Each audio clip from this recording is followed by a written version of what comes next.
As the peak shipping season is almost upon us, how can e-tailers ensure efficient direct fulfillment? Answers in my conversation today with Rohan Thambrahalli. He is CEO of UpstartWorks. Hello, Rohan. Hello, Robert. How are you? I'm good. And I'd like you to start out by describing for me, please, the situation as you see it with regard to how we're doing entering or not, and just about to enter the peak season, warehouses filling up, the prospects for direct fulfillment, what Amazon is up to that might drive this trend. Just tell me where we are right today. Yeah, sure. Obviously, needless to say, COVID is putting strain on everybody's supply chain, right? Both the distributor, in this case, the Amazon, and the vendors that sell product to Amazon. What we're seeing happen is a pretty long extension, if you will, of the supply chain process, not just from a product arriving and receiving in standpoint, but also how products are being delivered out to the customer through the carriers and ultimately reaching to the end users. Mm-hmm. Every piece in that supply chain is being stressed, if you will, and they're at capacity from people and infrastructure standpoint. For example, just earlier today, I was having a conversation with somebody, and they told me that UPS is having their drivers do double shift, not just driving, but working the docks as well. So already, even now? Even now, right? Wow. Because before things have even got underway. I mean, we're not even at peak season yet, and they're already doing that.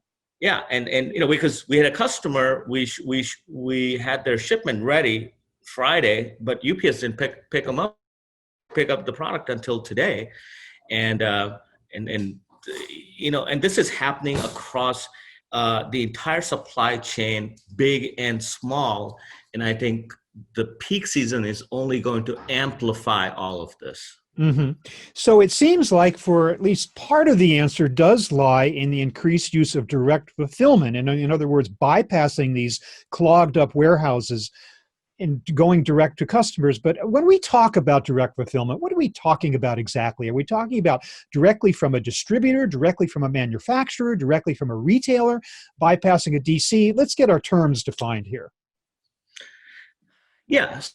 When we think of direct fulfillment, the way we like to think about it is how can we get the product to the actual end user quickest and without the least amount of friction, mm-hmm. right? And when you start to look at those things from that lens, if you will, you really start thinking about, okay, is the actual manufacturer best fit to do that? In some cases the answer is yes, and in some cases the answer is no. Mm-hmm. Because a lot of CPG brands their supply chain is, their customer experience, which is very individualized. But their supply chain is not, So the supply chain doesn't support the CX. Well, you could argue that the supply chain is the CX when it comes down to it. So if they don't support CX, they don't have CX. Yeah. It would seem. Yeah. So for us, it could be a combination of inventory sitting in the actual manufacturer's warehouse. In some cases, we're holding inventory as a backup to that. With Amazon specifically, when for our vendors, we always recommend that they have an in-stock inventory feed and a direct fulfillment inventory feed. Again, you never want the listing to be down or suppressed because there's no inventory, right? So, mm-hmm. so we're already thinking about 4 layers of inventory support in an effort to make sure that we maintain the CX and get the product to the customer with least amount of friction. Well, this helps to explain, does it not, why so many of the DCs are filled up now? It sounds like you're talking about there's a lot of buffer stock out there that's been laid in advance because companies don't want to be caught short. Is that one reason why we're already seeing warehouses fill up? I think there's an element of that, but frankly speaking, the true answer is just the demand. It's just so exponentially high. Some of the Home Depot stores are actually operating and behaving like local fulfillment centers because they're fulfilling so Sure. many e-commerce orders in East Coast, and the fact of the matter is that they're not built to be a local distribution center. They're built to be a store. So I think every e-tailer, every major retailer, just like, even the small ones and medium ones, trying to figure out, how to optimize the supply chain infrastructure without having to invest a lot of money in a very short period of time Right. to deliver product to customers. Well, when it comes to fulfilling from a retail store itself, we do hear about this trend of the creation of micro fulfillment centers within the stores, but maybe that is more, I don't know, grocery oriented. I'm not sure if that's also like a big box type of play or not. And if so, maybe that's not quite developed enough in time for this particular holiday shopping season. Do you see that as a trend that will help smooth things out a little bit? Yes, we definitely think that is trend. We think the future of supply chain is going to be small footprint distribution centers with localized inventory. Mm-hmm. Of course, you need a layer of intelligence, right, to be able to build that infrastructure, and that's where things like delivery promise, APIs and things really come into play, because now all of a sudden, if I know, Robert, that you're based in, metropolitan Chicago, for example, okay, and you always like to order a certain product, and you like to receive that product within the next 4 hours. Mm-hmm. Now the distributor or the e-tailer or even the manufacturer can start localizing that inventory to serve you. But the big question is, can we real time maybe charge you a little bit more to deliver the product a little bit sooner than we've done in the past, right? Well, we know that consumers aren't willing to pay extra for a certain type of service, like a 2-day or something. Well, they do in terms of Amazon Prime, but Amazon's still eating a certain amount of that cost. But if I want something in 4 hours, it makes sense that I would be charged something extra. That seems like something that a consumer could tolerate and that an e-tailer could comfortably impose on the consumer. So do you not think? I mean, Oh yeah, we're not absolutely. that spoiled, are we, as consumers, that we No, won't pay extra for 4-hour delivery? Yeah, I think. Listen, I think that's where the battle will be fought, right? Mm-hmm. And I think there's a lot of interesting things happening from a technology and intelligence standpoint to be able to be able to do that effectively and do it intelligently.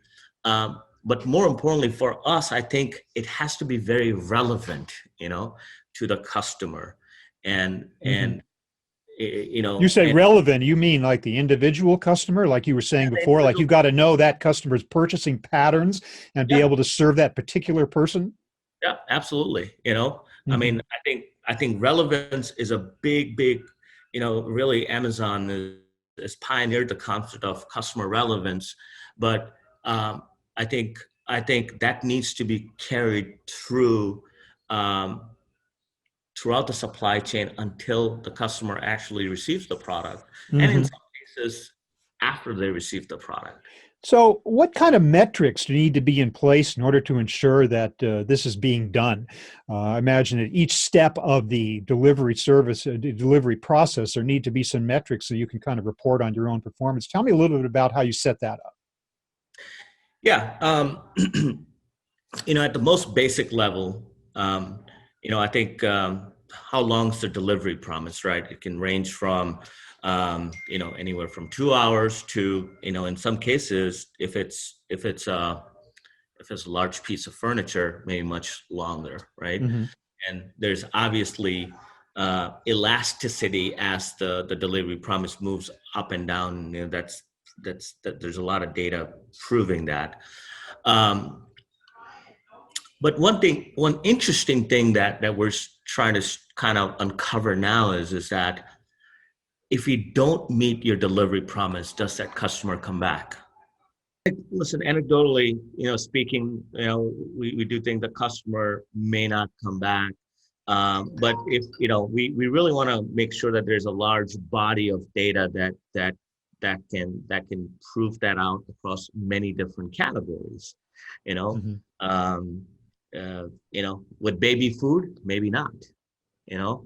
Yeah. Uh, with something, less immediate, maybe there's some room for more flexibility. Hmm. Um, so I think there's a lot of work that needs to happen there. Um, Thirdly, um, that whole element of relevance and how that relevance can be delivered from a customer experience standpoint. So, for example, Robert, I know that you would be willing to pay a little bit more if we can deliver a product to you within an hour, but that pricing experience must be so individualized that it's only applicable or relevant to you. Right. Right. So you You got to know, have a lot. You got to know a lot about me oh yeah, absolutely. in order to make this work. Well, we're almost out of time, Rohan, but I do just want to ask you if you feel that a lot of these things that we're talking about have indeed been driven by the coronavirus pandemic. And yet I get the feeling that some of these big changes and some of the shift toward direct fulfillment, the ways in which it's going to happen, will be permanent in nature. Do you believe that, or do you believe this is a temporary state of affairs? It'll go back to the way it was before? No, we believe that some of these changes were going to happen anyways, right? COVID has fast forwarded them. Um, the big area that I think is going to be very, very interesting to watch and learn more about is, how do all of these changes impact the business buyer, versus Or the the B2B, the B2B B2B world? Yeah. the B2B world. I Hmm. think we all kind of somewhat agree how these changes are going to have a stickiness with the individual customer. Hmm. The key is going to be, and that's where the investment of infrastructure happens, right? So Hmm. if I know that Mayo Clinic will continue to buy their supplies from Amazon, and if I'm Amazon, I'm going to make some very concerted investments to serve that group of customer and amortize that investment over a Yeah. period of time. So lessons learned for both B2C and B2B and for the entire e-tailing community in the area of direct fulfillment and making sure that these services are executed with the greatest amount of ability and efficiency possible. Rohan Thambrahalli, want to thank you so much for joining us today to offer your insights on this still developing state of affairs. But thank you so much for talking to us today. Really appreciate it. Thanks, Robert. Thanks for having me. Appreciate the opportunity.